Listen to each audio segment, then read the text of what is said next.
오늘 다 같이 보실 하나님의 말씀은요, 여호수아 10장 16절에서 21절 그리고 42절에서 43절까지 말씀입니다. 여호수아 10장 16절에서 21절 그리고 42절에서 43절까지 말씀.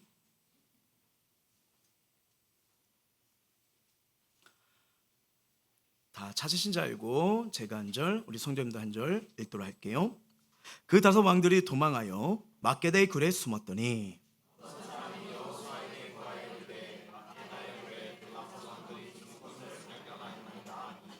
여호수아가 이르되 걸러기에 큰 돌을 굴려 막고 사람을 그 곁에 두어 그들을 지키게 하고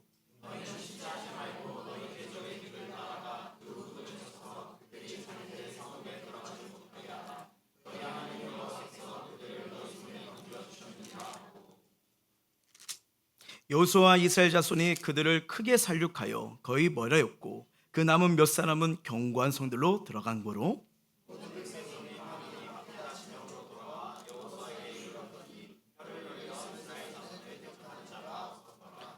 이스라엘 하나님 여호와께서 이스라엘을 위하여 싸우셨으므로 여호수아가 이 모든 왕들과 그들의 땅을 단번에 빼앗으니라. 여호수아가 온 이스라엘과 더불어 길갈 진영으로 돌아왔더라. 아멘. 자, 우리 해물생교회 믿음의 선포하도록 하겠습니다. 시작. 우리 모두 주님의 은혜로 잘 됩니다. 더 잘 됩니다. 갈수록 더 잘 됩니다. 우리 가정 행복합니다. 더 행복합니다. 갈수록 더 행복합니다. 우리 가정 천국입니다. 우리 교회 부흥합니다. 더 부흥합니다. 갈수록 더 부흥합니다. 우리 교회 부흥의 물줄기가 뻗어나갑니다. 우리 교회 전도합니다. 더 전도합니다. 세계 선교 마무리합니다. 예수가 길이고 답입니다. 주님께 영광입니다. 아멘. 자, 오늘은요 우리 여호수아 말씀을 통해서 나는 절망할 수 없는 존재입니다 라는 가지고 함께 은혜를 나누고자 합니다. 참 이 세상에 우리가 살아가 보면요 정말 좋은 분들도 있고 괜찮은 분들도 있지만 근데 대체로 이게 참 늘 한결같지 않다는 것을 깨닫게 돼요. 그러다 보니까 어떤 이렇게 많은 악한 자들이 있어서 이 악한 자들의 특징이 이 성경을 통해 가지고 세계사를 통해서 보면 이게 힘이 이렇게 힘이 들어오면요 이 교만해져서 남들을 하시보고 두려워하지 않는다는 것을 우리가 보게 됩니다. 그리고 이 다른 사람들보다 힘과 권세가 있기 때문에 자기 멋대로 막 그 힘을 휘두르는 것을 많이 보지 않습니까? 그러다 보니까 이 악한 자들은요 자기의 머리, 자기 힘 이렇게 하다 보니까 마치 자기가 신이 되는 것처럼 멋대로 행동하면서 온갖 악을 계속 저지르는 게 어찌 보면 이 땅의 흐름 아니었습니까? 이때 모든 사람들은 사람이 힘이 있고 능력이 있으면 이 교만할 때 가장 악할 때 야 정말 무섭구나. 어떻게 이 사람이 이렇게 할 수가 있지? 어떻게 사람이 이렇게 도륙과 살육을 아무렇지 않게 이렇게 할 수가 있지? 하면서 그렇게 보다가 두렵기도 하고 걱정되기도 하고 그런 상황이 있지 않습니까? 근데 여러분 잘 보시면요 그 영원할 것 같은 권세, 영화 같은 힘이 어느 순간 한 번에 와르르 무너지는 걸 보게 됩니다. 뭘까요? 하나님 때가 되면요 이 악한 자들은 어느 순간 꼼짝 못하고 완전 망하게 되는 것을 성경을 통해서 세계사를 통해서 우리가 살아가는 이 나라와 힘을 통해서 우리가 많이 보지 않겠습니까? 그걸 보게 되는 거예요. 그냥 한순간 망하게 되는 거예요. 그래서 이 악한 자의 속성은요 악한 자들이 자기보다 약한 자에게 무한하게 강한 것 같지만요 근데 자기보다 강한 자들을 만났을 때 무너질 때는 그냥 모든 것이 끝장나는 것을 우리가 보게 됩니다. 제가 왜 이 말씀을 드리냐면요 여호수아의 10장이 바로 그런 상황이에요. 알다시피 가나안 족속들, 기브온 족속과 이스라엘 백성들 자기들이 연합을 하다 보니까 이 기브온을 치러 갔지만 이스라엘과 합세했잖아요. 근데 군사와 힘과 많은 숫자를 보니까 당연히 이기는 거죠. 근데 여러분 10장에서 어떤 기도를 합니까? 태양아 멈춰라, 달아 멈춰라. 이런 엄청난 기도 가운데 하나님이 일하심을 보는 거 아니겠습니까? 그리고 이스라엘은 승리합니다. 그리고 그들이 다시 어디로 돌아와요? 길갈이 중요하다고 했죠.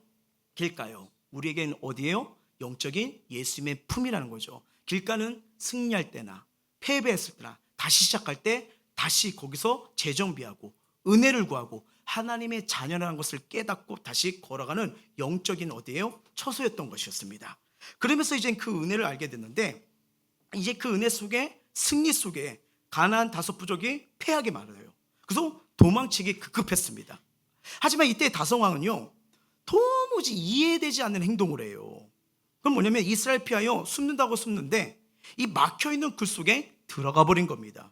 이것이 오늘 본문의 내용이에요. 자, 여호수아는 우선 다섯 왕들이 도망치지 못하도록 굴 입구를 돌로 막고요, 군사로 하여금 지키게 합니다. 그리고 나머지 군사들을 계속 추격했어요. 경관 성읍으로 들어가기 전에 할 수 있는 대로 어떻게 다 전멸을 시킵니다. 그리고 다섯 왕도 죽임을 당해 이제 이스라엘이 완전한 승리를 갖는 상황이 된 거죠. 자, 이처럼 여러분, 이 가나안에서 전쟁과 점령이라는 것은요, 커다란 큰 상징이 담겨져 있어요. 자, 가나안 땅은 하나님이 이스라엘 백성에게 주겠다고 약속하신 땅이라는 게 우리가 알고 있습니다. 근데 그 약속을 말씀하시는 구절을 잘 보시면요, 우리가 이 가나안 땅 전쟁에서 가장 중요한 걸 놓칠 수 있는 것을 우리 삶을 통해서, 말씀을 통해서 점검해 볼 필요가 있는 겁니다. 자, 여호수아 1장은요, 이스라엘 백성이 가나안 땅에 들어가기 전에 하나님께서 여호수아에게 하신 말씀이에요. 자, 가나안 땅 들어가서 하신 말씀이 아니면 들어가기 전이라고 말씀드렸어요? 들어가시기 전입니다. 자, 3절하고 6절 한번 살펴볼게요. 시작. 내가 모세에게 말한 바와 같이 너희 발바닥으로 밟는 것은 모두 내가 너에게 주었노니 강하고 담대하라. 너는 내가 그들의 조상에게 맹세하여 그들에게 주리라 한 땅을 이 백성에게서 차지하게 하리라. 자, 먼저 3절 보면요, 아직 안 들어갔는데 이게 지금 뭐예요? 진행형이 아니에요. 완료형입니다. 뭐예요? 주겠다. 또 6절을 보게 되면요, 여기도 뭐예요? 차지하게 하리라. 이게 미래형입니다. 근데 이 시제는요, 그 가나안 땅의 전쟁에 아주 중요한 것을 이해하는데 중요한 시제 단어란 것을 보게 돼요. 주었노니 차지하게 하리라.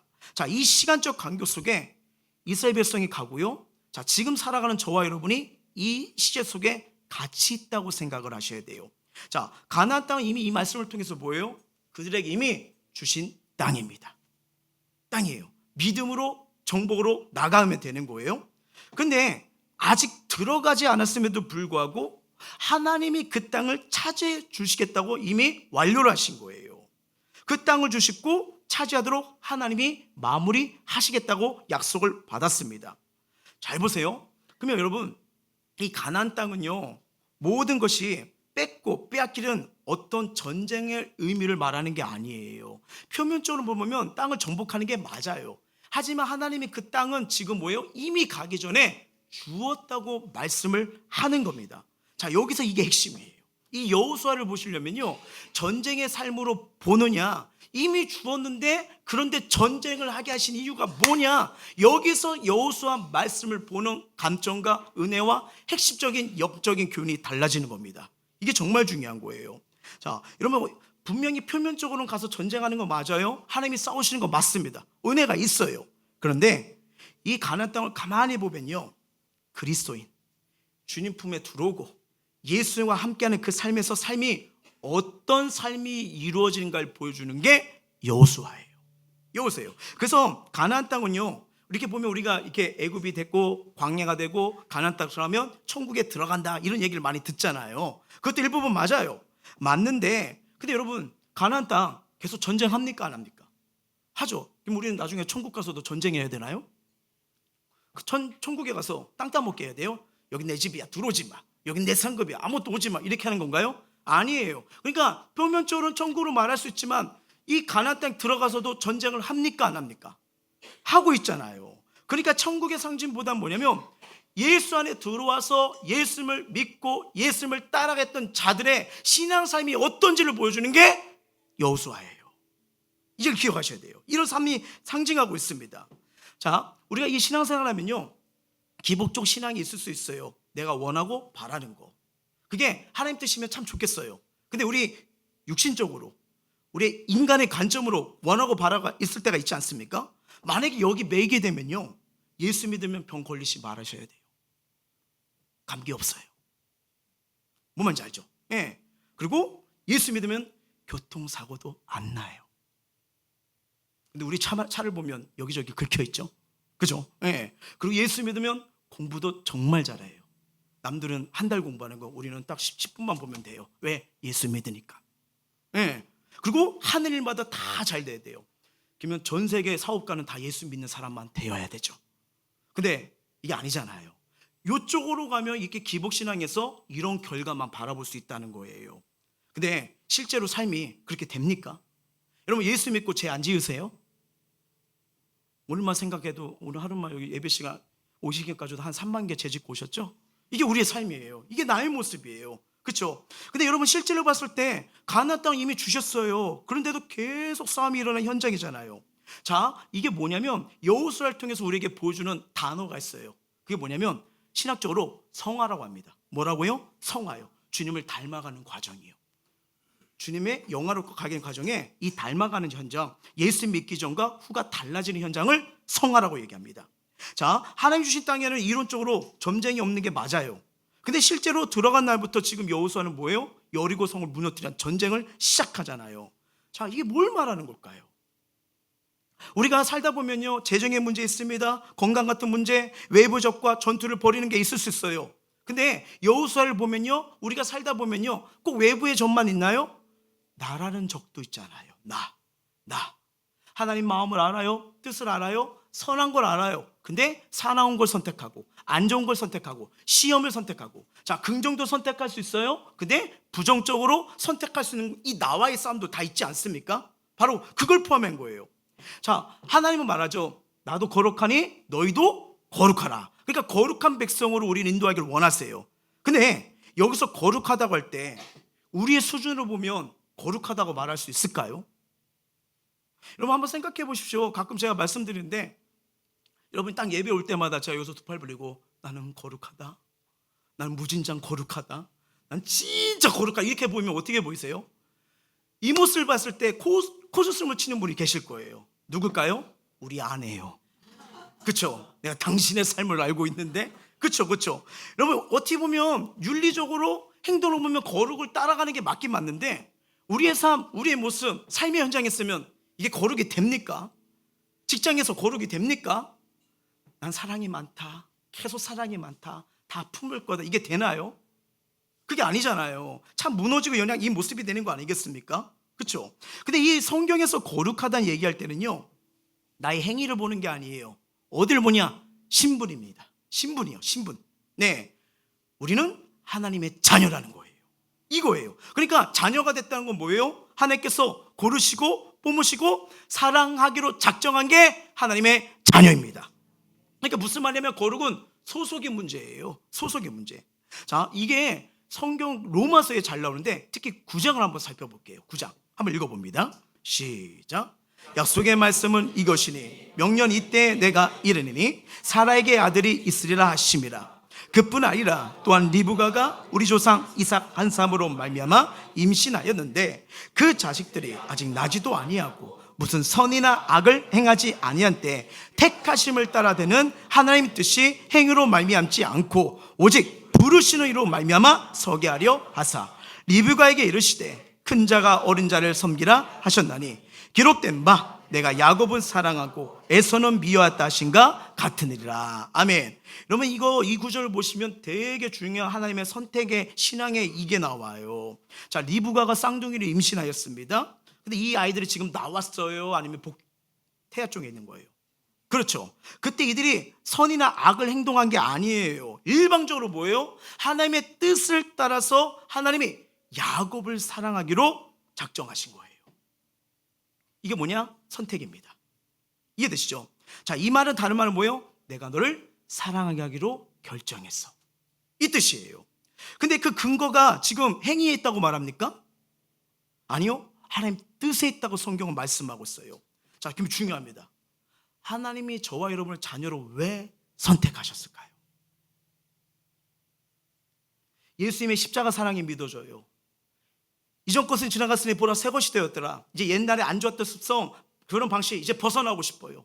이제 주를 따르니까 이제 온전한 하나님 사람으로 살아가고 싶고 그 마음속에 하나님을 온전히 믿고 싶어요. 이런 생각, 이런 마음이 들기 시작해요. 왜 하나님의 그런 은혜 가운데 나를 왜 자녀 삼으셨을까? 행위, 삶을 보면 우리 떳떳하고 나는 거룩하다고, 나는 온전히 하나님을 100% 순종한다고 말할 수 있는 분이 있을까요? 저도 그렇게 못해요. 저도 그렇게 못해요. 그러면 하나님이 왜 날 자녀 삼으셨지? 그 이유가 뭘까요? 하나님의 마음이에요. 하나님의 주권이에요. 이걸 죽을 때까지 잊지 않으시길 주의 이름으로 축원합니다. 예, 어떤 조건이 있는 게 아니에요. 내가 조금이라도 잘난 구석에 있어서 하나님 우리를 고르고 뽑은 게 아니라는 겁니다. 아무 조건 없이 뭐예요? 내가 널 사랑하기로 했어. 자, 이렇게 해야지 사랑받는 거죠. 뭐뭐 하면 사랑받는 거, 그게 아니에요. 너란 존재를 있는 모습을 사랑하기로 결정했어.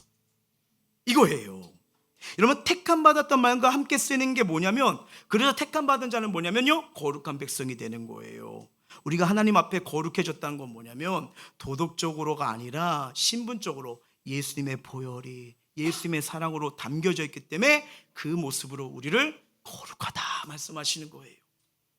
이것을 잘 나타내 주는 인물이 많은데 그 대표적인 인물이 누구냐면요, 요셉입니다. 요셉이요. 하나님이 요셉을 17 나이 때 꿈을 꾸게 하셨는데 별과 달과 해가 그에게 어떻게 해요? 절하는 꿈을 꿉니다. 알다시피 이 꿈은 뭐예요? 장차 요셉을 대제국 애굽의 총리로 세운다는 하나님의 계획이 있던 거죠. 근데 요셉이 그 꿈 꾸고 알아요? 아싸, 꿈꾸자마자 나 애굽 총리다. 이거 대단한 해석 능력이죠. 근데 몰라요. 우린 꿈꿔도 모르잖아요. 그렇죠? 가봐야 아는 거 아니겠습니까? 그러잖아요. 근데 그 꿈을 꾸자마자 하나님 바로 옮겨서 애굽의 총리 자리로 딱 들어갑니까? 그러면 참 우리 인생이 편하죠. 그렇죠? 근데 그렇게 하지 않아요. 그때부터 여러분 희한합니다. 하나님이 기름 부어요. 꿈을 줘요. 택해요. 공통점이 있습니다. 요셉, 그 순간부터 고난 속으로 들어갑니다. 고난 속으로요. 제일 먼저 그가 겪는 옷이 뭐예요? 채색 옷이 벗겨져요. 아버지의 상징, 사랑의 상징, 보호의 상징이었던. 근데 그 채색 옷을 벗게 되고 물 없는 구덩이에 빠지기 시작합니다. 자, 그리고 요셉은 죽기 전에 애굽 상인에게 팔려가요. 그래서 이 보디발 장군 집에 종으로 들어갑니다. 가는데 거기서 장군의 아내 때문에 누명을 쓰고 또 어디로 갑니까? 감옥이에요. 여러분, 이 과정을 겪는데 이 과정이 참 빨리 해결됐으면 좋겠는데 점점점 길어지고요. 자, 고난과 고통이 점점 줄어듭니까? 아니면 점점 많아집니까? 많아지고 있어요. 요셉은 수많은 밤을 눈물로 지새우며 내 인생이 어쩌다 이렇게 꼬였을까? 라는 생각을 하지 않았을까요? 물론 성경이 안 나오는데 추측할 수 있는 게 있어요. 나중에 술 맡은 간원장이 나오잖아요. 나갈 때 저를 기억해 주세요. 나는 여기 들어올 이유가 없는 사람이 하면서 억울함을 호소하잖아요. 그러니까 그 마음에 응어리가 있었다는 걸 보는 거 아니겠습니까? 그러다 보니 이게 상황이, 아니 이렇게 유혹도 이기고 하나님 말씀대로 따라가려고 하는데 왜 이렇게 인생이 점점 힘들어지는 거야? 이 감옥이랑 고난의 터널은 왜 나오지 못나는 거야? 하는 가운데 그런 고민이 있지 않았을까요? 어떻게 보면 너무 꼬이는 것 같아요. 그런데 그런 요셉의 인생이 단번에 전화위복이 일어난 일이 벌어집니다. 시편 기자가 이를 증언해요. 105편을 가볼게요. 한번 읽어봅니다. 시작.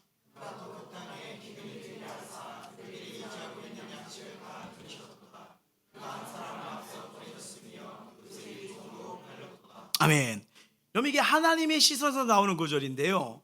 자, 요셉은 구덩이야, 감옥이야, 오늘 버겁다, 오늘 힘들다, 내일 어떨까요? 내일 절망이야.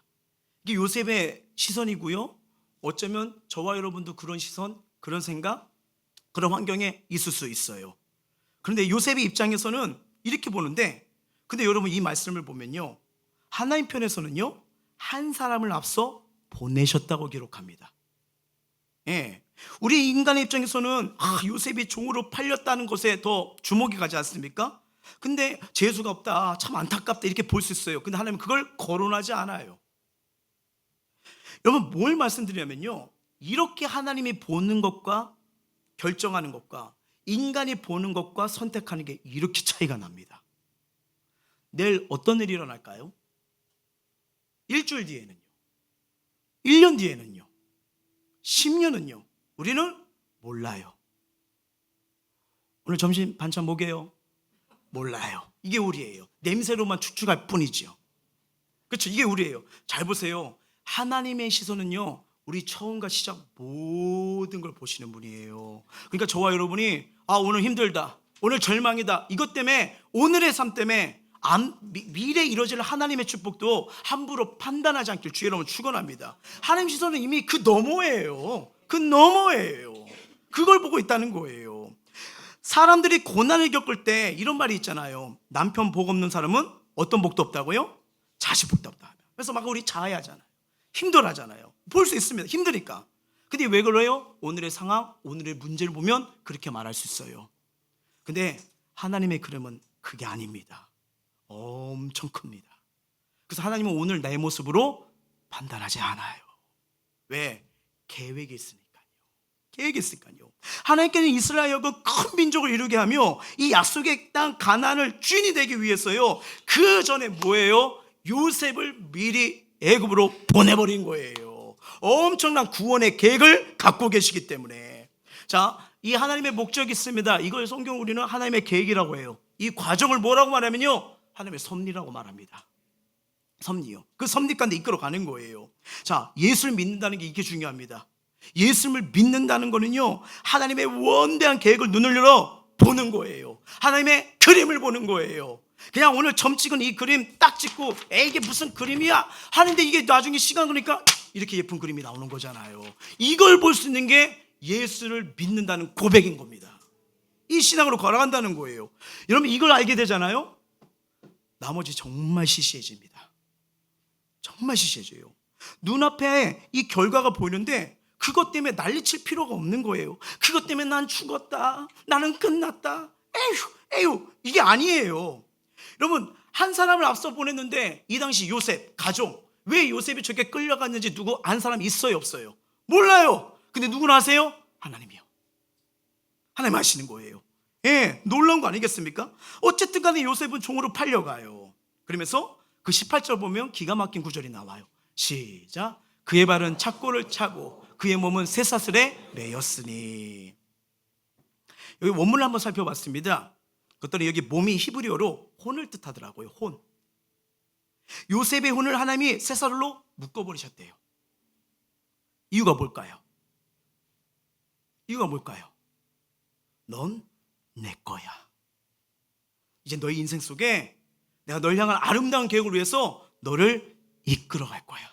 이제 내가 너 인생에 개입해 줄 거야. 이 말씀인 거예요. 내가 끌고 오겠다는 하나님의 의지와 사랑의 표현인 거예요. 에이, 저거 갖고 어떻게 그렇게 볼 수가 있어요. 쇠사슬인데.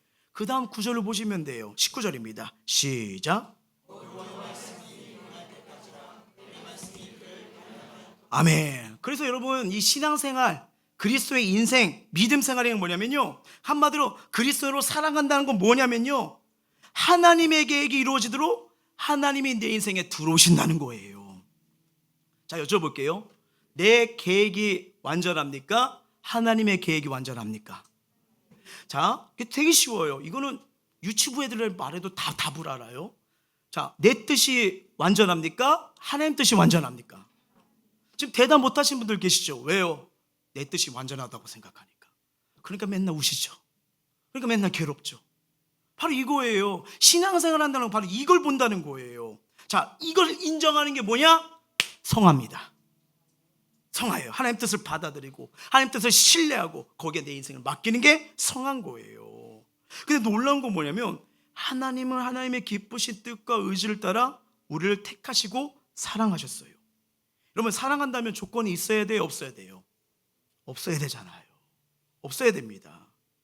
하나님이 요셉을 국무초리로 계획하셔서 요셉의 인생 속에 들어오신 거는요, 하나님의 목적이 국무총리 자리가 아니에요. 하나님은 그걸 가지고 요셉한테 국무총리 줄 거야, 넌 이렇게 해서 태어났어, 말한 적 한 번도 없습니다. 뭐예요? 국무총리의 자리에 앉을 수 있는 수준으로, 리더로 만들어가는 게 하나님의 목적입니다. 왜요? 그를 통해서 가족 구원, 민족 구원이 있기 때문에 그 눈을 열도록 이끌어가고 만드는 게 하나님의 목적인 거예요. 자, 그러면 하나님께서 택한 자를 그렇게 인도하시는데, 하나님은요, 누구나 마찬가지 택한 자, 그리고 이를 통해서 복되게 아름답게 쓰인 자들을 들여보내는 학교가 있어요. 꼭 들여보내는 학교가 있어요. 그게 뭐냐? 고난의 학교입니다. 고난의 학교요. 예, 고난의 학교를 꼭 통과하게 하십니다. 성화는 이론적으로 이해는 하겠는데 우리는 고난 좋아하시는 분이요. 저는 혹독한 훈련이 좋아요. 나는 그래 행복할 것 같아 하는 분이요.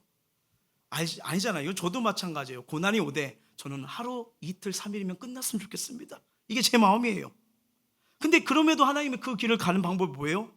그거 말고는 사람을 바꿀 방법이 없어요. 죄송하지만 딴 방법은 없냐고. 죄송하지만 없습니다. 왜? 성경 인물들이 다 그래요. 아브라함, 요셉, 다윗, 히스기야, 다니엘, 바울, 심지어 예수님 제자들도요. 왜 그럴까요? 우리 본성은 죄로 가득 차 있거든요. 의인은 없나니 하나도 없다. 여러분 잘 보세요. 하나님 은혜 주십니다. 복을 내려주십니다. 도와주십니다. 평안과 안정이 와요. 정말 좋은 일입니다. 이것도 축복입니다. 이게 신앙생활하면서 믿음 사역하면서 이런 게 있어요. 우리 막 작정기도 할 때 와서 은혜도 받고 응답도 받고 역사가 일어나요. 그러면 작정기도 딱 끝나잖아요. 소리 없이 다 사라져요. 이게 우리의 삶이에요. 됐다, 해결됐다 하면 뭐예요? 다시 나에게, 나의 욕심, 나의 삶이 되지 않습니까? 문제가 있을 때, 아픔이 있을 때, 눈물 있을 때는 하나님 울면서 도와주세요. 이제 내 힘으로 하지 못해요. 하나님 못 살겠어요 하다가 했다 하면 이제 뭐예요? 다시 내가 원하던 생각, 원하던 꿈 하는 게 우리의 육체의 본성이에요. 본성이에요. 문제는 은혜가 임하고 도우심이 임하면 감사하고 겸손히 주며 선거했는데 어느 순간 자신의 욕심과 계획으로 또 돌아간 경영이 우리의 삶 아닙니까? 솔직히요. 이게 우리의 모습 아닙니까? 예전에 어느 교회에서 사역할 때 일입니다. 성품이 되게 좋은 집사님 부부가 있었어요. 어려운 상황에서도 간신히 식당을 운영하고 계셨습니다. 근데 부흥회를 통해서 너무 큰 은혜를 받으신 거예요. 원래는 주일만 나올까 말까는 그런 부부셨는데 이 부흥회로 인해 가슴이 뜨겁고 그 말씀으로 완전 깨지신 거예요. 그래서 우리뿐 아니라 가정, 자녀를 위해서 식당 번영을 위해서 너무 은혜 받으니까 막 새벽기도 나오고 공예배 나면서 날마다 눈물로 기도하는 겁니다. 막 얼마나 은혜를 사모했는지 자신들뿐 아니라 이 어린 아이들, 자녀들까지 막 신앙생활 앞장서면서 제자훈련 받게 해달라고 막 하면서 어떻게든 해달라고 하면서 그래가지고 이렇게 하면서 했는데 이게 시간이 흘러 기도의 응답이 임하는 걸 보게 됐어요. 이게 날마다 기도하며 예배로 하나님의 마음을 감동시키자 이 자녀들이 믿음이 들어가고요, 리더가 되고요, 더불어 식당까지도 점점 범창한 은혜를 확인했습니다. 그러다가 거기서 끝나지가 않더라고요. 그 지역에서 유명 식당까지 되어서 날로 사람들이 가득 차 있는 거예요. 11시부터 1시까지 못 가요. 예약이 되든지 줄을 서야 됩니다. 그 식당은 두 부부만 이렇게 일을 하셨는데 어느 일하는 종업원이 한 8명에다가 확장 공사가 2층까지 가는 거예요. 와, 가득 차더라고요. 너무나 감사했습니다. 근데 이 식당이 번창하자 너무 바쁘고 이제 피곤해서인지 그러니까 어떻게 해요? 새벽 자단을 못 사요.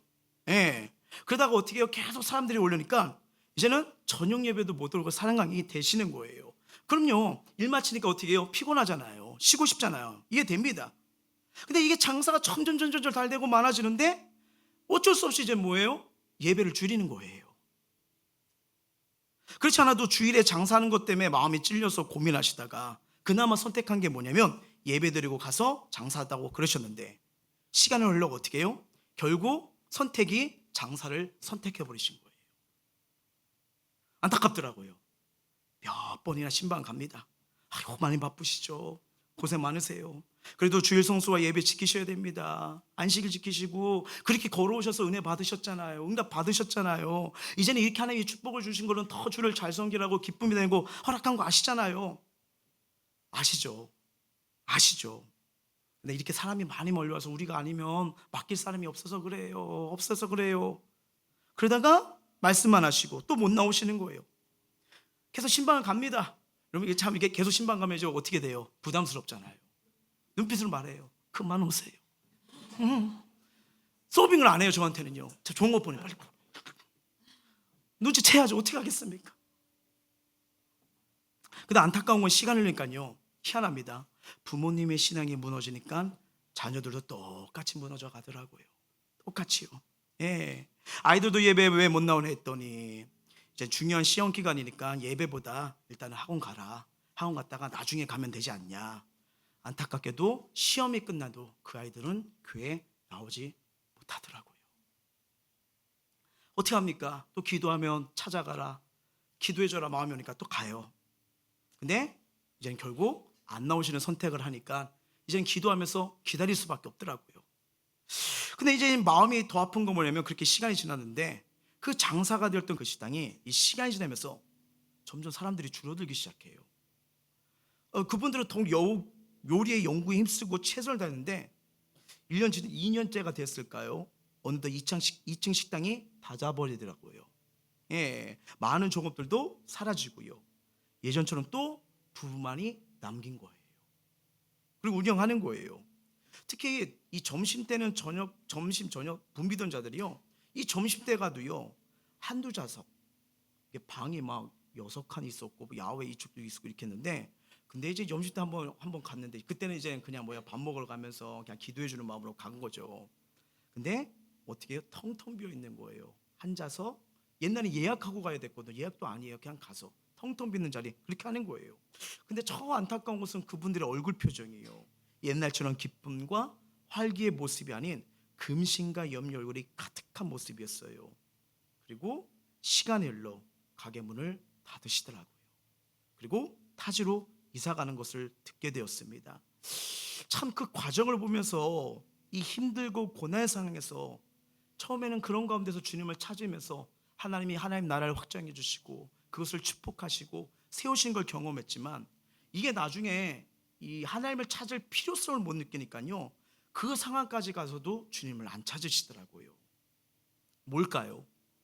하나님의 이름을 부르는 하나님을 바라보는 힘을 잃어버린 겁니다. 너무 마음이 아팠어요. 너무 마음이 아팠어요. 여러분, 저와 여러분 인생 가운데 잘 나갈 때도 고난 가운데도 가장 중요한 게 뭔지 아세요? 하나님은 잘 나가느냐 밑에 있느냐 이걸 보시고 말씀하시는 분이 아니에요. 이겁니다. 네가 나를 믿느냐, 날 바라보고 있느냐. 하나님은 언제나 이거예요. 왜? 내가 잘났다, 어떻게 돼 있다, 높다, 권세 있다, 하나님 이걸 물어보지 않아요. 네가 나를 믿느냐. 나란 존재 관계로 보십니다. 내가 너의 하나님이시고 내가 너의 인생의 주관자인 걸 믿느냐. 내가 널 택하고 인도하고 있는 걸 믿느냐. 이걸 보고 계시는 거예요. 그런데 우리가 그것이 잘 안 되니까 어떻게 해요? 하나님 바라보러 때릴 때는 연약함과 악함을 알기 때문에 때로 그래서 뭐예요? 고난을 허락하시는 거예요. 잘 되고 평안할 때 주님을 더 찾지 않는 모습, 주님은 우리를 너무나 잘 아십니다. 다윗 한번 생각해 보세요. 죄를 범한 후에 영적으로 대각성하고 다시 하나님을 바라보게 된 동기가 뭐예요? 잘 나갈 때였습니까?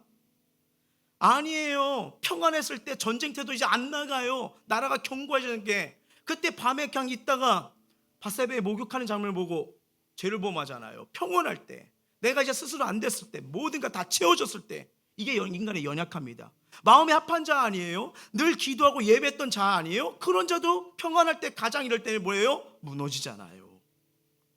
하나님의 은혜로 왕의 자리에 올라갔을 때 자기가 대단한 줄 알았는데 왕의 자리에서 무너집니다. 자녀들한테 왕권을 놓치면서 도망가는 신사가 될 줄 누가 알았겠어요? 압살롬의 반역을 했을 때 얼마나 괴로웠습니까? 피난길 가면서 가난해지잖아요. 난 아무것도 아니야. 난 아무것도 아니야. 누가 와서 저주하니까 냅둬 하나님 뜻이라면 난 저주받아도 돼 하면서 어떻게 해요? 그냥 마음이 가난해져 버리잖아요. 시편 기자의 표현에 따르면요, 그렇게 밑바닥에 있을 때 그가 했던 건 뭡니까? 그냥 눈물로 침대를 적시는 거였어요. 눈물로요. 얼마나 자기 자신에 대해 절망스러운 밤을 보냈다면 그렇게 눈물을 흘렸을까요? 자신의 의지로 안 된다는 걸 깨달으면서 그때 다윗이 고백한 게 뭡니까? 시편 51편 5절입니다. 시작. 내가 제약 중에서 출생하였으며 어머니가 제중에 나를 잉태하였나이다. 아, 이게 나구나. 이게 나구나. 이렇게 한순간도 하나님의 은혜를 바라보지 않으면 제 가운데로 죄악으로 육신으로 빠지는 게 나구나 그대로 고백하잖아요. 그래서 고난의 풀무라는 과정이 없이는 안 되는 게 우리 인간이라는 걸 성경을 통해서 깨닫게 됩니다. 여러분 여호수아를 보면요, 외부의 적과 싸우는 게 맞아요. 또 하나님이 함께 싸우시니까요. 근데 그 가운데서 보여주는 게 뭐예요? 적은 외부뿐 아니라 내 안에 있다는 겁니다. 나란 존재예요. 예, 이런 것들과 잘라내는 싸움인 거예요. 나의 신분이 예수님의 보혈로 거룩한 백성으로 바뀌긴 했는데 어떻게 우리 내면이 하나님의 자녀다운 모습으로 변화될까요? 고난의 풀구덩밖에 없습니다. 이 방법 외에는 사람이 달라지는 법이 없기 때문이에요. 우리 삶을 한번 돌아보십시오. 내 모습이 그렇지 않습니까? 하나님 은혜 속에 구속 속에 인도하심을 경험했어요. 그러다가 문제가 터지면 참 미안합니다. 뭘 타협해요? 하나님 관계를 타협하잖아요. 더 세상으로, 세상이 원하는 방법으로 내 입을 하는 걸 더 붙드는 거 아니겠습니까? 그렇게 가다가 안 되면 뭐예요? 천부여 의지하오니 와요. 그래 하나님이 도와주십니다. 건져주십니다. 이끌어 가십니다. 그러면 또 뭘 타협해요? 하나님 관계를 타협하고 내 힘과 내 방법과 내 의로 또 가는 거 아니에요? 그러다가 또 어떻게 해요? 또 무너지면 하나님 오고. 이게 우리의 반복, 우리의 삶 아니겠습니까? 야곱을 한번 다시 생각해 볼까요? 야곱은요 정말 잔머리 굴리듯 대갑니다. 항상 움켜쥐고 쌓고 모으고 빼앗고 어떻게 하든지 자기가 목적한 건 성취하는 게 야곱이에요. 여러분 그 외삼촌 집에서 나오는데 삼촌 라반 사기꾼의 대교수 아닙니까? 나오면서도 뭐예요? 야곱 챙길 거 다 챙기고 나옵니다. 보통 인물이 아니에요. 와, 우리는 그런 상황에 있으면 저 사람 품에서만 떠나면 돼 하면서 몸만 나와도 되는데 야곱은 머리 좋아요. 다 챙겨 나와요. 대박입니다. 대가족을 이루고요, 재물도 많이 가지고 고향집으로 돌아와요. 그런데 분노에 찬 에서가 400명의 군대를 거느리고 온다는 소식을 들어요. 우리 심장이 다시 쪼그라집니다.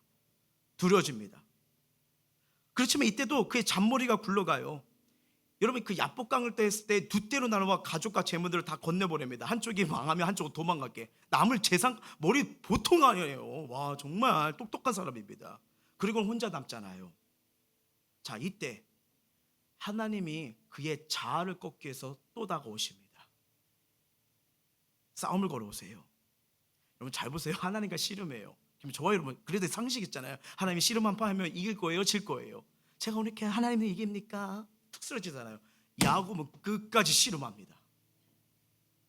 안 져요. 와 절대 항복하잖아요. 그러니까 하나님이 아시니까 뭐예요? 그의 힘 환도뼈를 쳐버려요. 치자 쓰러지면서 어떻게 해요? 하나님 품에 안겨버리죠. 쓰러지니까 환도뼈를 치니까 쓰러지면서 품어버리는 거예요. 여기서 본질적인 변화가 이루어지는 겁니다.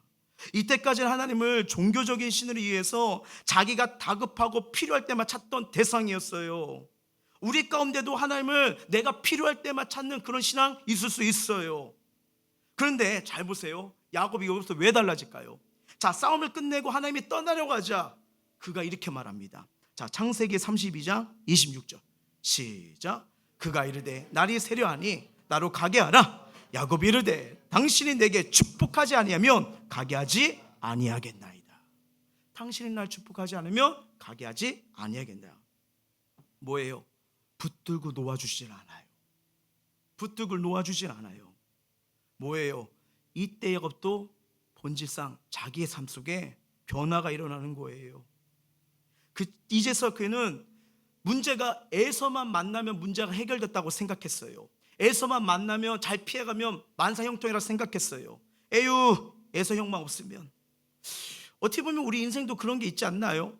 이것만 해결되면 저것만 치워지면 내 인생이 활짝 펴질 것 같은데 그런 거예요. 그것이 야곱에게 누구예요? 에서였어요. 에서 때문에 재산도 처자식도 자기 목숨도 지금 염려가 되는 상황 아니었습니까? 근데 여러분 하나님의 관점을 잘 보세요. 에서 야곱의 처자식 야곱의 재물 묻지도 않습니다. 하나님 거기 관심 없어요. 바로 야곱이란 존재 관심뿐이에요. 하나님은요 야곱이 가장 두려움 떨 때 그에게 본질적인 체험을 하나님이 허락하게 하신 거예요.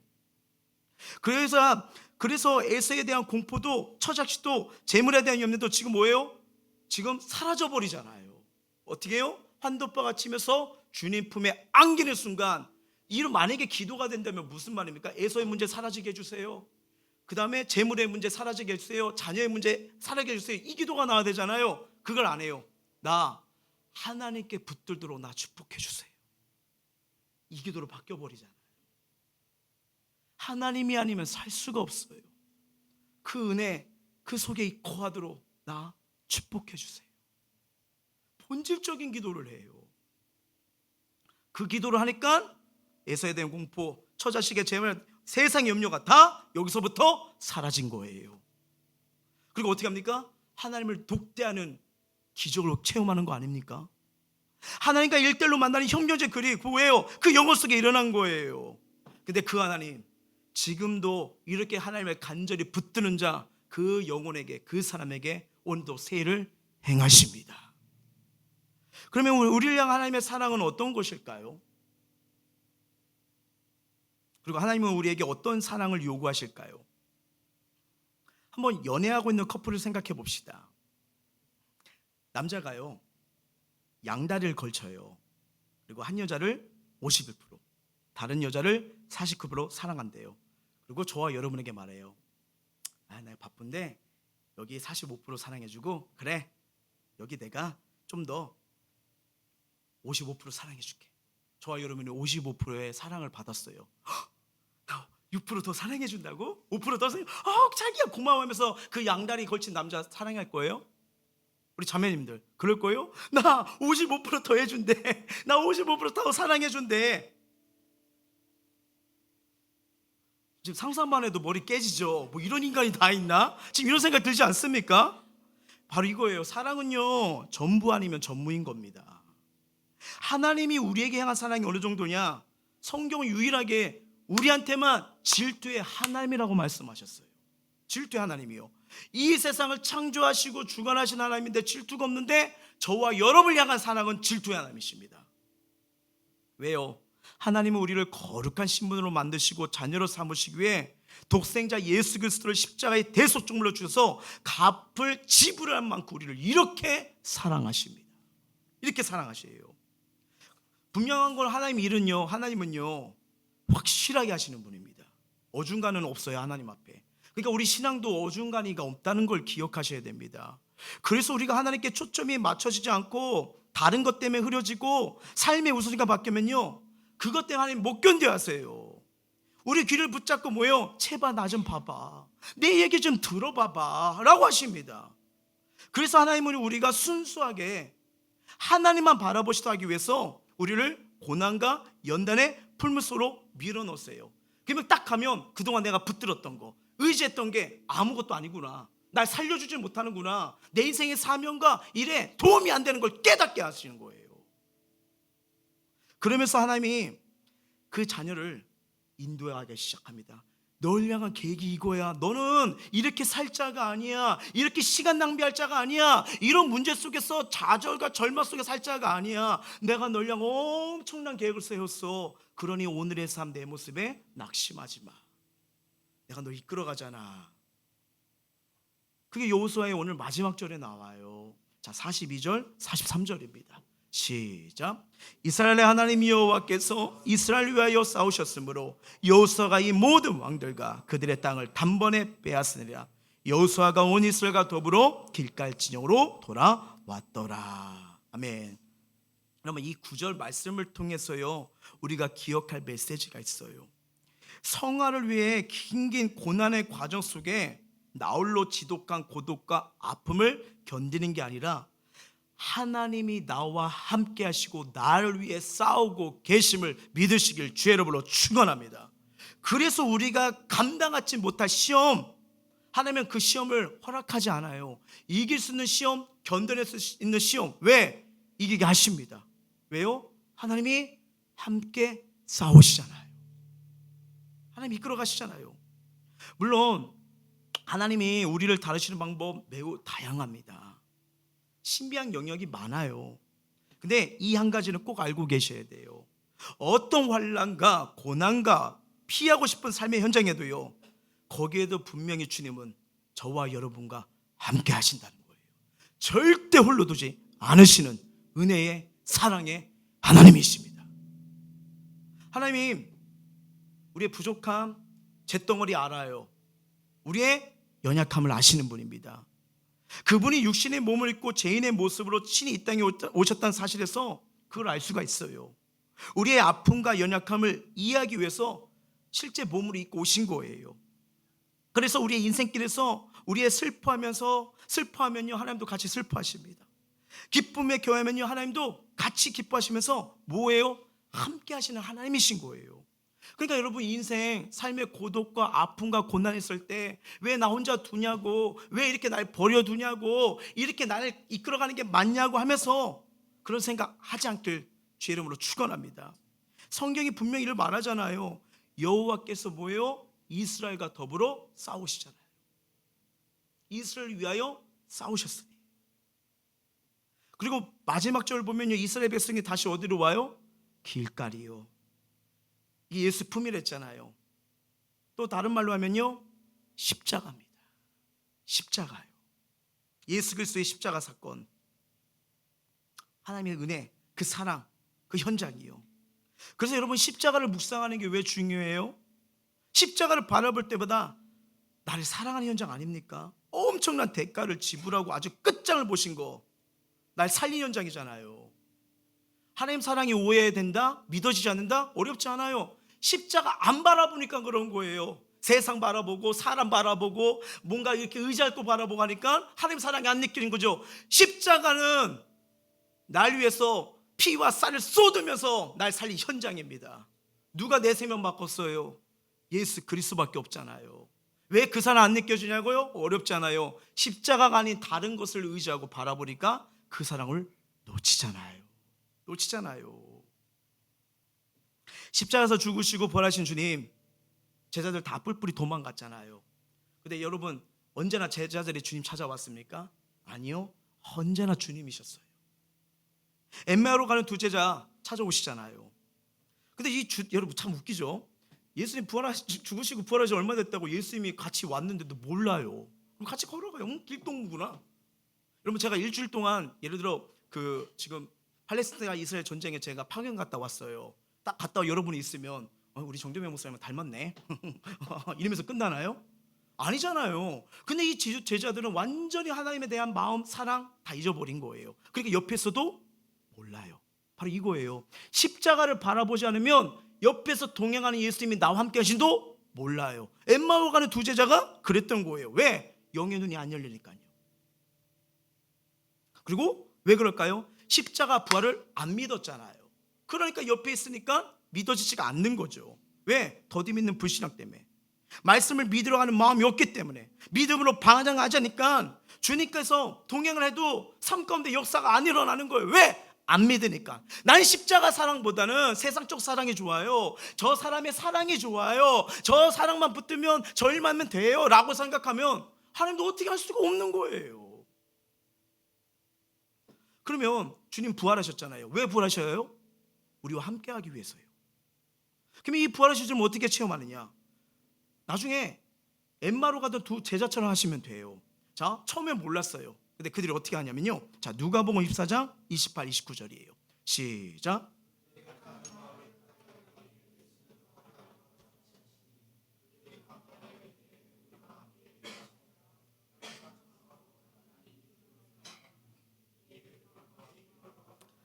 자, 동행하면서요 예수님이 성경을 풀어주세요. 그때 그들이 뭐냐면 무뎌진 가슴이 뜨거워졌다고 합니다. 뜨거워졌어요.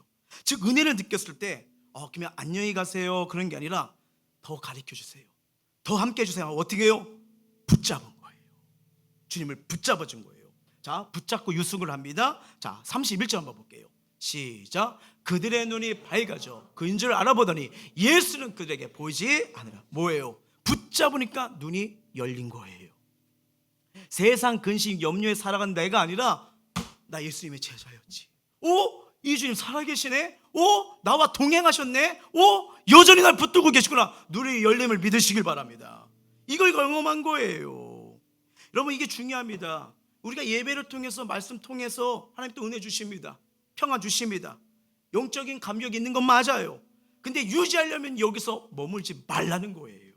이걸 누리는 거예요. 새벽 예배를 한 번 더, 수요 예배와 금요 예배를 한 번 더, 앞으로 시작해야 하는 셀 예배를 한 번 더요.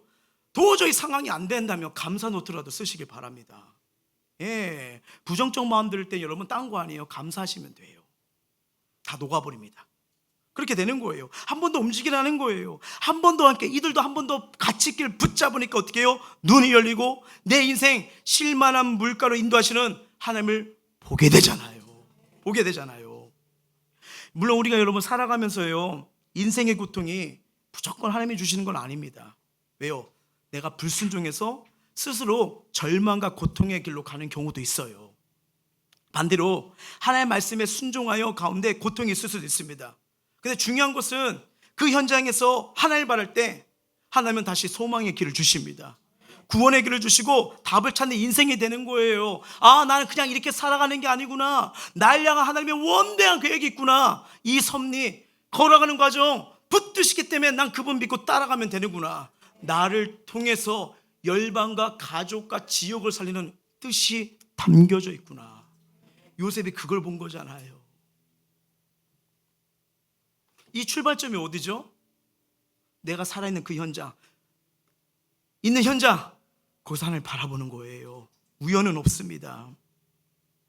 때로는 그리스도인들조차도요, 예수를 믿으려면서 이전의 삶이나 좋지 못한 습관들 우리가 믿으면서 이제 먼저 버려야 된다고 생각합니다. 당연히 예수님 생명이 임하고 나를 다스리면요, 예수님께서 내 삶의 진정한 주인이 되시면 예전의 삶의 방식이 서서히 변해가는 게 맞아요. 진짜 예수님 만나면요, 바꿔갑니다. 이게 성화거든요. 주를 위해 기뻐한 대로 살아갈 수밖에 없어요. 근데 주님은요, 예전에 누리는 것을 포기하라고 협박하진 않아요. 자, 잘 생각해 보세요. 우리가 예수님 만났어도요, 인생의 순서의 문제는 있습니다. 순서의 문제예요. 그러니까 삶이 변했기 때문에 복음을 받아들이는 거예요. 복음을 받아들였기 때문에 삶이 바뀌는 거예요. 복음을 받아들였기 때문에 바뀌는 거잖아요. 예수님의 말씀이, 예수의 마음이 내게 임하잖아요. 근데 이 오게 되면 예전에 누리는 것을 포기하라고 협박하진 않아요. 오히려 어떤 게 더 아름다운 건지, 더 아름다운 개혁이고 축복이었는지 선택지를 말씀으로 성령을 알려주면서 자발적인 순종, 자발적인 헌신을 하도록 인도하시는 분입니다. 그래서 복음과 하나님 나라의 가치에 따라간 사람들은요, 그 나라를 위해 살기 위해 자발적 결정을 내려요. 사도 바울 보세요. 가말리엘 문학입니다. 로마의 시민권이 있어요. 다 뭐예요? 배설물이요. 하나님 나라, 생명의 면류관, 의의 면류관, 영광의 막 어떤 게 더 가치가 있는지 아니까 선택이 달라져요. 선택이 달라지는 거예요. 하나님을 신뢰하고 하나님 뜻이 더 행복하고 하나님이 인도하신 길이 더 나은 미래에 이끈다는 확신이 있으면요, 그렇게 믿음의 선택을 하더라고요. 한번 저와 여러분의 삶의 우선순위를 한번 생각해 보십시오. 무엇을 선택하든 먼저 하나님이 기뻐하신 일인지 생각해 보시라는 말씀입니다. 또한 예배 한번 목숨 걸어보세요. 하나님 만나는 예배 현장이 위로자 축복입니다. 그리고 기도로 내 인생을 맡겨볼수록 하나님을 의지하게 되는데 희한해요. 그것에 기적이라고 맡겼던 삶의 고민과 답답함이 해결되는 일들을 계속 보게 됩니다. 이렇게 주의 성전에서 예배드리는 것뿐이 아니라 이제 이번 주부터 시작될 셀 가정 예배 우선순위 두시고 한번 지켜보시길 바랍니다. 성경에 나오잖아요. 사도행전의 역사, 은혜의 역사, 시퍼렇게 살아계시는 하나님의 일하심을 사도행전에 많이 일어나잖아요. 치유가 일어나고 회복이 일어나고 응답이 일어나고 하나님 만지심이요. 이 성령이 임할수록요, 두려움, 근심, 무기력, 공허함 떠나갈 줄 믿습니다. 또한 예배는요, 죄, 저주, 사망이 떠나가고요, 구원의 복이 열리고요, 문제를 이길 수 있는 은혜가 넘쳐납니다. 예배에 대한 이런 영적인 명언이 있어요. 한번 읽어볼까요? 시작. 신앙은 하나님과 바른 관계를 통해 영원히 사는 길이 됩니다. 그래서 예배가 무너지면 신앙이 무너지고 신앙이 무너지면 인생이 무너집니다. 그래서 예배의 성공자가 인생의 성공자라는 말이 바로 믿음의 사람들의 고백인 거예요. 하나님 말씀을 통해, 예배를 통해, 그리고 우리 삶의 여정을 통해 우리를 붙드시고 안으시며 인도하십니다. 그리고 그 과정 속에 하나님이 나에게 이런 상황, 이런 환경, 이런 문제를 왜 해결했는지, 왜 경험하게 했는지 우리의 삶을 통해서 보여주라는 거예요. 자, 무슨 말일까요? 평생 방송국 피드로 일해오신 김정태 장로님이 계십니다. 근데 이분이 암에 걸렸어요. 암에 걸렸던 그 일화를 소개한 적이 있습니다. 병문안차 많은 사람들이 찾아오죠. 장로님 괜찮으세요? 괜찮아요. 진짜요? 얼마나 고통스러우세요? 얼마나 아프세요? 얼마나 힘드세요? 근데 이 장로님 하는 말은 괜찮다는 거예요. 그래도 우리가 또 너무 걱정하니까 우리 생각해서 저렇게 배려해 주시네 했는데, 근데 이 장로님이 무슨 말씀을 하냐면, 저 지금 숙제하고 있어요. 네? 무슨 숙제예요? 하나님이 지금 저에게 숙제를 내셨는데, 장로가 암에 걸렸을 때 어떻게 살아야 하는지 자신의 삶으로 답하라고요. 그래서 지금 제 삶으로 그 답을 쓰고 있어요. 그래서 저 괜찮아요. 이 간증을 들었을 때 가슴이 뭔가 팍 오더라고요. 이 고백을 보면서 이해하기 힘든 상황이지만 지금 장로님은 자신을 향한 하나님의 계획을 보신 거예요. 자신의 삶을 통해서 지금 만들어 가시고 이끄시는 하나님을 보신 거예요. 좌절을 선택할 수 있습니다. 낙심을 선택할 수 있습니다. 포기를 선택할 수 있어요. 근데 이분은 뭐예요? 하나님이 나를 통해서 어떤 기적과 어떤 을 베풀지, 그래서 이걸 주셨구나. 하나님 보여줄게요. 하나님 믿는 사람이 이런 상황에서, 이런 환경에서 어떻게 사는지 제가 제 삶을 통해서 보여줄게요. 이게 하나님 우리를 인도하시는 방법 아닙니까? 세우신 목적 아닙니까? 바로 그런 거예요. 여러분들이 왜 그 가정 속에 있나요? 왜 여러분들이 그 문제 속에 있나요? 불순종이세요? 그러면 어렵지 않아요. 회개하고 나오시면 돼요. 하지만 하나님 바라보고 있고 기도하고 있는데 그 현장에 있습니까? 보여주라는 거예요. 그리스도의 편지로, 그리스도의 향기로 하나님 붙드는 삶이 얼마나 아름다운 천국을 누리며 보여주는지 그 현장에서 보여주라고, 엄청난 계획, 엄청난 하나님의 일하심을 보여주기 위해서 저와 여러분을 그 현장에, 그 삶에 세우심을 기억하시길 바랍니다. 이게 영에 눌린 사람이요, 이게 하나님의 계획을 보는 거예요. 그러니까 좌절할 필요도, 낙심할 필요도 없죠. 왜? 나를 아시는 하나님이 그 상황 가운데서도 여전히 나와 함께 계시기 때문입니다. 우리가 살다 보면 기쁠 때, 슬플 때, 화날 때, 아플 때가 있어요. 근데 하나님은 그 문제보다 내가 어딨냐, 어떤 상황이 중요하지 않아요. 주님은 딱 하나예요. 네가 나를 믿느냐? 내가 여전히 너와 함께함을 믿느냐? 내가 너를 통해서 답을 보여주려고 하는데 너 아름다운 통로로, 보갯돈으로 내가 보여줄 거야. 그런 나를 믿느냐? 이걸 보시는 게 우리 하나님이에요. 왜요? 자녀이기 때문에. 내가 뭘 이렇게 했어요, 저렇게 했어요, 이거 아니에요. 납니다. 나. 말씀을 맺을게요. 우리는 하나님 바라볼수록 절망할 수 없는 존재로 부름받았다는 사실을 이제는 기억하셔야 됩니다. 때론 실패하는 것처럼 보이고 다시는 일어서지 못할 것처럼 뒤집혀져 있는 것 같을지라도 너무 걱정하지 마세요. 주님 바라보면 돼요. 주님이 계세요. 날 향한 엄청난 계획을 준비하고 계십니다. 그 섭리 때 그것이 고난이고 역경이고 답이 안 보이지만 이게 우리의 현실이에요. 근데 하나님은요, 그 너머를 보고 계시는 분이에요. 그러니까 요셉이 형들을 만났을 때 당신을 구원하기 위해 나를 먼저 이곳에 보낸 거 아닙니까? 하나님, 주님의 자녀들 넘어져 있어도요, 반드시 일으켜 주시는 분이십니다. 우리를 어떤 값을 지불하고 우리를 어떻게 살리셨는데 우리를 어떻게 포기합니까? 우리는 하나님을 수백 번 포기해도 하나님 한 번도 우리를 포기하거나 손을 놓으신 적이 없습니다.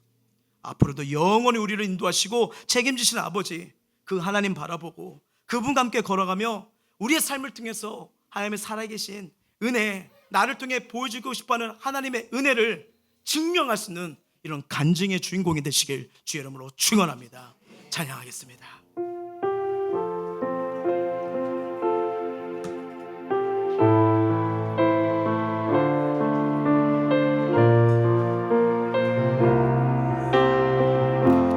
고단한 인생길, 고단한 인생길, 힘겨운 오늘도 예수 내 마음 아시네. 지나간 아픔도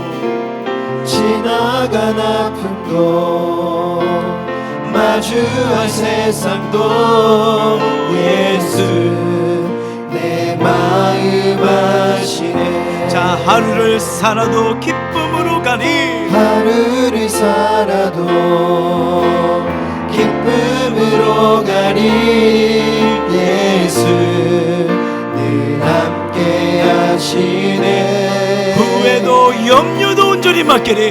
후회도 염려도 온전히 맡기리. 예수 늘 함께 하십니다. 늘 함께 하시네. 자, 내 인생을 붙들고 인도하신다. 믿음의 눈을 들어, 믿음의 눈 들어 주를 보리. 이 또한 지나가리라. 주어진 내 삶에 시간 속 날 향한 주의 뜻이 있어요. 이 뜻을 보셔야 됩니다. 자, 믿음의 눈을 들어 주를 보리. 믿음의 눈 들어 주를 보리. 이 또한 지나가리라.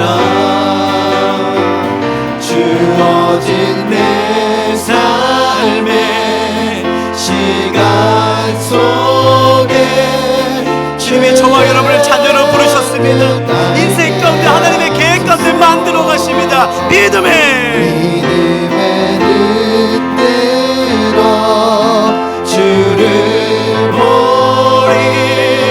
이 또한 지나가리라. 주어진 내 삶의 시간 속에 시간 속에 주의 뜻 알게 하소서. 자, 오늘 말씀 이겨가면서 기도하기를 원하는데, 여러분 인생이라는 것은요, 그리스도로 살아간다는 것은요, 하나님의 계획이 이루어지도록 하나님이 내 인생에 들어오신다는 거예요. 그리고 나를 책임지시고 붙드시고 인도하시는 과정이 성화라고 말씀드렸어요. 하나님은 그 기쁘신 뜻과 의지를 따라 우리를 택하시고 사랑하십니다. 어느 정도까지요? 우리를 거룩한 신분으로 만드시고 자녀로 삼으시기에 독생자 예수 그리스도를 십자가의 대속정물로 주시면서 값을 지불한 만큼 우리를 사랑하십니다. 저와 여러분의 인생의 애서 같은 문제, 말로 표현할 수 없는 문제, 정말 너무 고통스러워서 내 힘으로 해결하지 못하는 문제, 그 상황 속에, 그 고민 속에, 그 갈등 속에 각자의 처한 상황이 있을 거라 생각돼요. 그 상황 속에서 저와 여러분은 어떻게 걸어가고 계세요?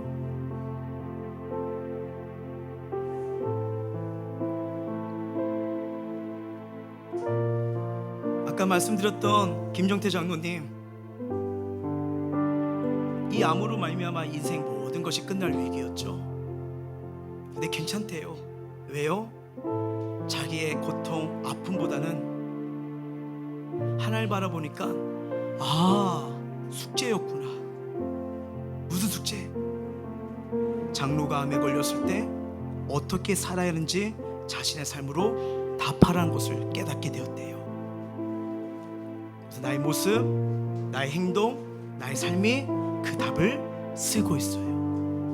위로받고 격려로 갔다가 많은 사람들이 도전받고 나왔답니다. 오히려 더 큰 은혜를 받고 나왔답니다. 이게 뭐예요? 날 향한 하나님의 계획을 본 자들. 그래요, 오늘 힘들 수 있고 슬플 수 있고 포기한 것 같고 안 될 것 같은데, 아니요, 나를 책임지시고 나를 인도하시고 나를 특별한 하나님의 뜻 가운데 계획으로 인도하시는 사람은요, 오늘도 함께 하시는 하나님 바라봅니다. 그리고 이 또한 지나가리라. 그리고 나를 역전되는 은혜 속에 하나님이 하셨다, 하나님이 도우셨다, 하나님이 역사했다, 나는 이 삶의 간증자로 세우기 위해서 우리의 삶을 허락한 줄 믿습니다. 이 시간 그걸 믿으면서, 하나님 여전히 날 포기하지 않으시고 사랑하시는 하나님의 손에 내가 있는 줄 믿습니다. 이제는 주님 붙든다는 것이 입술의 고백이 아니라 삶의 현장에서도 우리의 삶의 모습을 통해서 하나님의 붙드심을 보여주는 삶이 되게 하여 주시옵소서. 비록 그 숙제가 작든 크든 간에 하나님은 답을 주시는 분입니다. 날 향한 계획을 통해서 가정의 구원의 문, 삶의 문제의 부분을 나의 삶을 통해서 해결할 수 있는 하나님의 사람으로 나를 쓰시고자 믿습니다. 하나님 보여주겠습니다. 하나님이 사랑하시고 하나님이 나를 붙드시고 하나님이 역사하시면 어떤 은혜가 임하는지 나의 삶을 통해서 드러나도록 하나님이 나와 함께 하신다면, 나를 붙들어 주시면 놀란 은혜가 나타날 줄 믿습니다. 이 믿음으로 승리하도록 도와주시옵소서. 우리 마음을 통하고 입술 열어 간절히 기도하시겠습니다.